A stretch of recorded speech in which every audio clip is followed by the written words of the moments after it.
ত্রয়োদশ জাতীয় সংসদ নির্বাচন এর রংপুর 4 সংসদীয় আসনে এ পর্যায়ে মনোনয়নপত্র দাখিলকারী জনাব আক্তার হোসেন।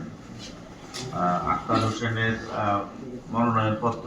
মনোনয়নপত্রের সাথে দাখিলকৃত অন্যান্য কাগজপত্র আমরা পরীক্ষা করেছি। কাগজপত্র পরীক্ষা করা হয়েছে। এখানে আমাদের সরকারের বিভিন্ন বিভাগ থেকে দায়িত্বপ্রাপ্ত কর্মকর্তাগণ এখানে উপস্থিত আছেন। আইন শৃঙ্খলার সাথে নিয়োজিত যারা রয়েছেন তাদের পক্ষ থেকে কর্মকর্তাগণ উপস্থিত আছেন। বাংলাদেশ ব্যাংক থেকে যারা বাংলাদেশ ব্যাংকের কর্মকর্তা উপস্থিত আছেন, আমাদের সংশ্লিষ্ট এআরওরা উপস্থিত আছেন।